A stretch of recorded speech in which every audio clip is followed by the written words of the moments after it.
saya Hafifah Nur Amelia, NIM 12208183155. Di sini saya dari Tadis Biologi 6A Fakultas Tarbiyah dan Ilmu Keguruan Yayan Tulungagung. Di sini saya akan membuat video pembelajaran tentang sistem gerak pada manusia guna untuk memenuhi tugas magang 1 Yayan Tulungagung pada tahun 2021. Sistem gerak pada manusia ini terbagi menjadi dua subtopik, yaitu tulang dan otot. Pada tulang kita akan membahas tentang pengertian, klasifikasi, rangka tubuh, osifikasi, dan hubungan antar tulang. Dengan pada otot kita akan membahas tentang pengertian, klasifikasi, dan hubungan sistem gerak dengan otot. Yang pertama yaitu tulang. Tulang merupakan salah satu sistem rangka yang terbuat dari jaringan ikat dan memiliki fungsi sebagai alat gerak pasif, dengan otot sebagai alat gerak aktif. Melekatnya otot sebagai pelindung organ-organ vital, tempat produksi darah, serta sebagai penyimpanan cadangan makanan berupa kalsium. Tulang dibagi menjadi dua, yaitu tulang rawan dan tulang keras. Pada tulang rawan ini tersusun atas sel-sel tulang rawan atau kondrosif, serabut kolagen, dan matriks. Sedangkan pada tulang keras kita terbentuk akibat mengalami penulangan atau osifikasi. Selanjutnya yaitu klasifikasi tulang berdasarkan susunan matriks. Pada tulang rawan terbagi menjadi 3 bagian, yaitu tulang rawan hialin. Ciri-cirinya yaitu memiliki serabut yang tersebar dengan anyaman yang halus dan kasar, terdapat pada ujung-ujung tulang rusuk yang menempel di tulang dada. Yang kedua, elastis.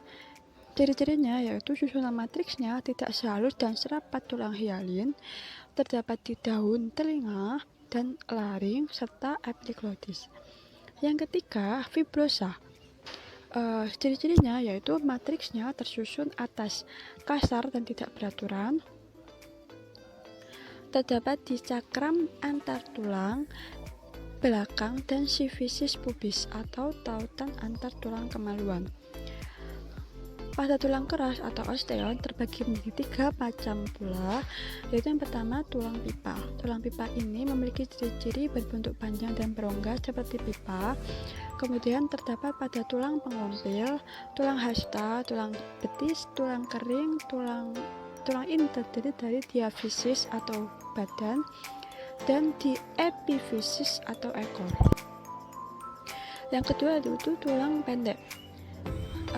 Ciri-cirinya berukuran pendek, ditemukan di daerah pangkal telapak kaki dan tangan serta tulang-tulang belakang. Yang ketiga, tulang tidak beraturan. Tulang ini memiliki bentuk yang tidak beraturan seperti tulang-tulang belakang dan tulang penyusun wajah. Rangka tubuh. Selanjutnya yaitu rangka tubuh. Rangka manusia terdiri atas kurang lebih 206 tulang. Berdasarkan letak tulang-tulang tersebut, rangka dapat dikelompokkan menjadi 2, yaitu aksial dan apendikular. Rangka aksial yaitu tulang-tulang yang berada di bagian sumbu tubuh, sedangkan apendikular terdapat di tulang-tulang gerak. Pada rangka aksial diklasifikasikan lagi berdasarkan letak sumbu menjadi 2 bagian, yaitu tulang badan dan tulang kepala. Pada tulang badan terbagi menjadi 3, yaitu tulang belakang, kemudian tulang dada dan tulang rusuk. Sedangkan tulang kepala terbagi menjadi 2, yaitu kranium atau tengkorak dan tulang rahang sumbu tubuh. Rangka apendikular terbagi menjadi 4 bagian, yaitu gelang bahu, gelang tulang anggota gerak atas, gelang panggul, tulang anggota gerak bawah. Nah, ini adalah gambar dari osteon, rangka aksial, dan apendikular. Osteon ini merupakan tulang keras, ya. Tulang keras itu terbagi menjadi 3, yaitu tulang pipa, tulang pipih atau pendek, dan tulang tidak beraturan. Kemudian tulang rangka aksial terbagi menjadi tengkorak, tulang belakang, dan tulang. Nah, proses pembentukan tulang itu Prosesnya yaitu dalam masa embrio, rangka manusia berupa tulang rawan atau kartilago dibentuk oleh sel-sel mesenchyme, di dalamnya diisi oleh osteoblast. Kemudian osteoblast akan mengisi jaringan sekelilingnya dan membentuk osteosit.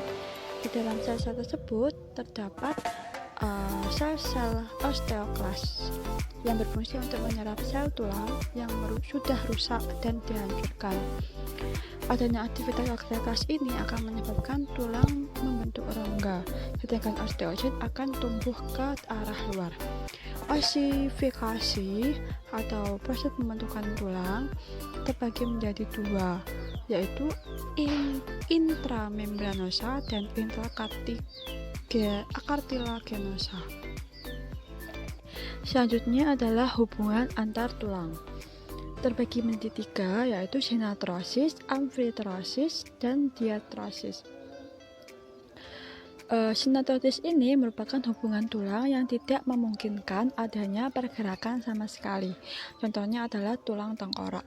Dan amfitrosis merupakan sendi yang masih memungkinkan pergerakan yang terbatas. Artinya hanya sebatas gerak mendekat dan menjauh antar tulang.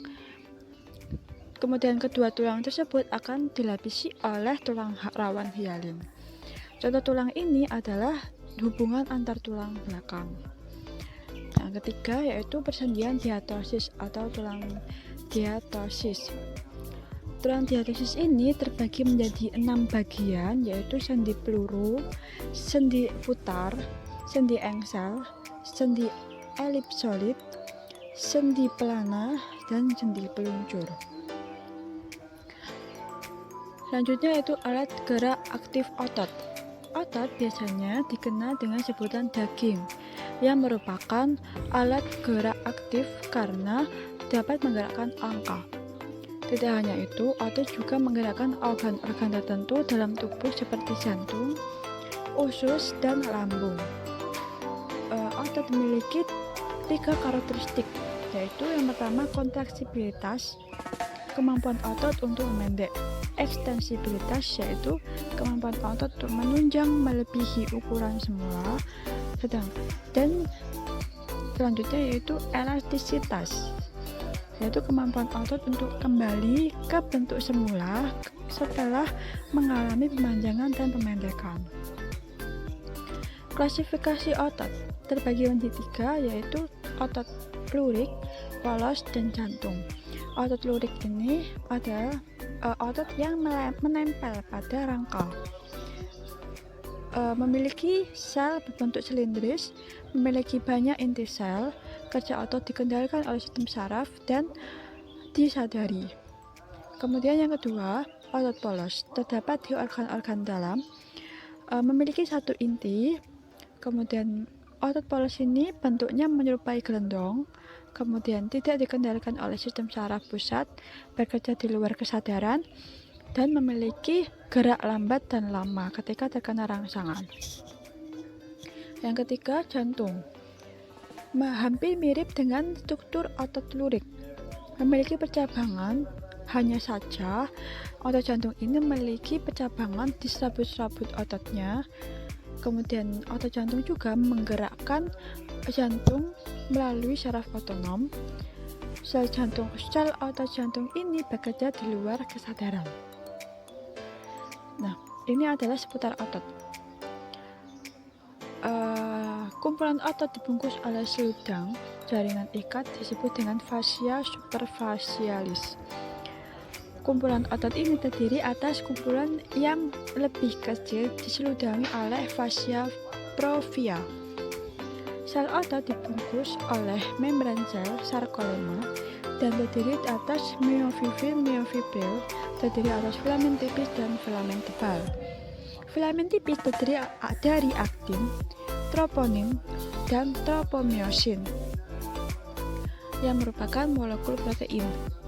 Filamen tipis dan tebal membentuk satu kesatuan disebut dengan sarkomer secara berselang-seling atau overlap.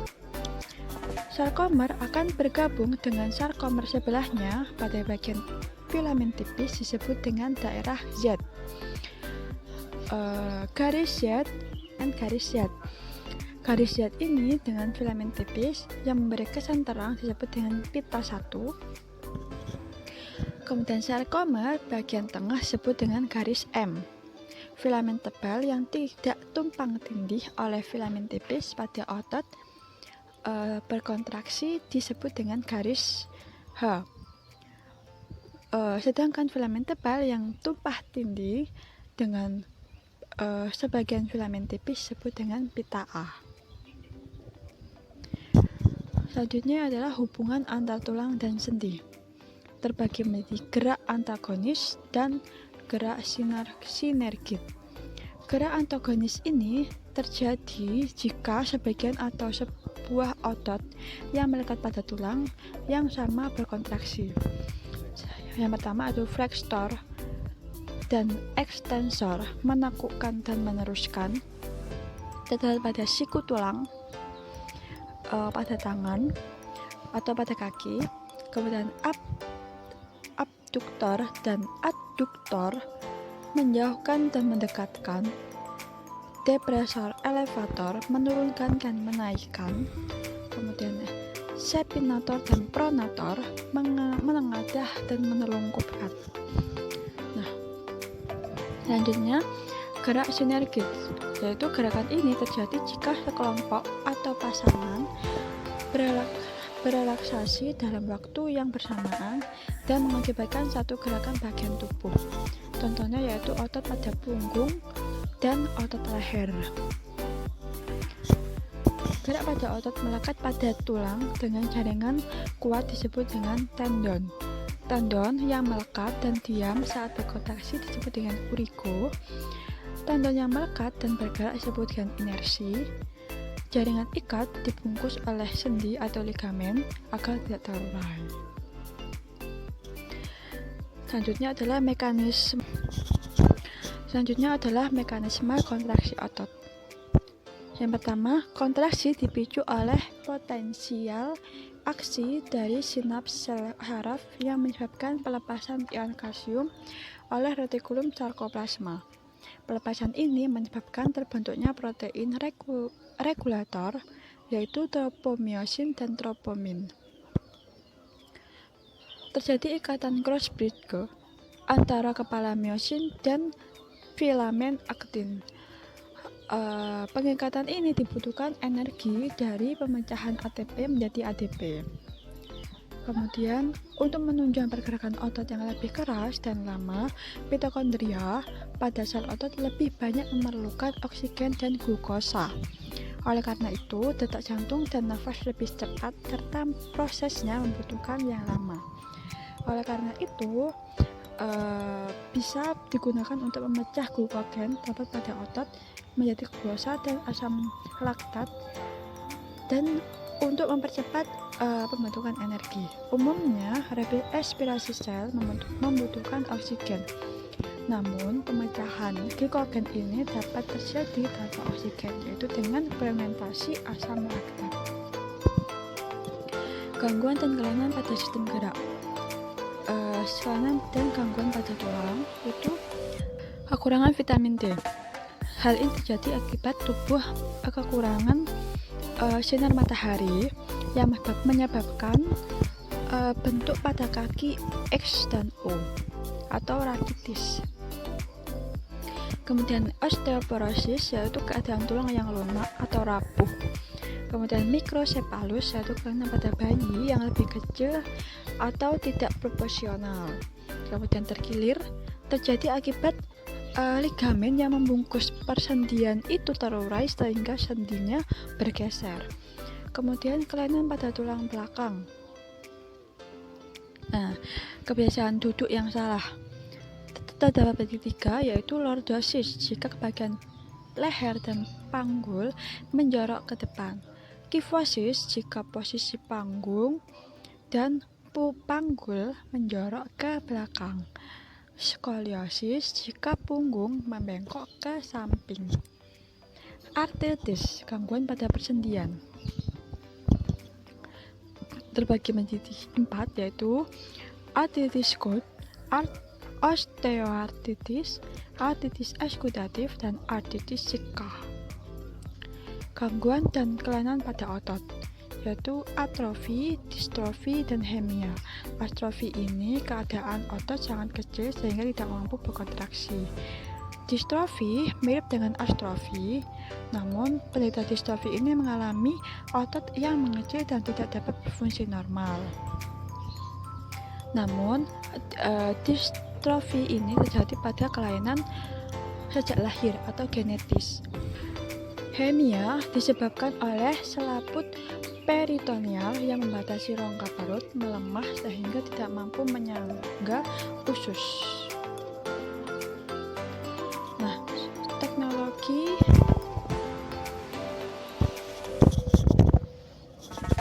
hemia disebabkan oleh selaput peritoneal yang membatasi rongga perut melemah sehingga tidak mampu menyangga usus. Akibatnya usus turun dan terkadang melampaui testis atau sampai ke daerah lipatan paha.